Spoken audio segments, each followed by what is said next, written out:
পৃথিবীতে যদি কোনো ফলের স্বর্গরাজ্য থাকে সেটা হচ্ছে চায়না।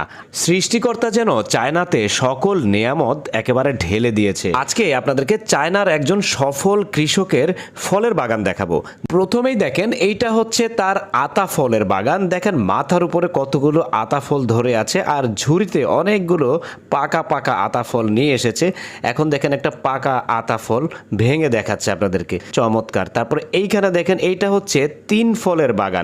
এই 3 ফলটা অনেক বেশি নরম, সুস্বাদু আর পুষ্টিকর হয়ে থাকে। এই কৃষকের মোটামুটি সব ধরনের ফলেরই গাছ রয়েছে। ভিডিওটার শেষ পর্যন্ত দেখতে থাকুন, আশা করি আপনাদের অনেক ভালো লাগবে। আর প্রত্যেকটা ফলই একেবারে বাজারের বাছাই করা সবচেয়ে সেরা জাতের ফল চাষ করে থাকে সে।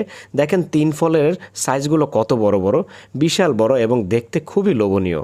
তারপরে এই ফলটাকে দেখেন, এটার নাম হচ্ছে লোকাট।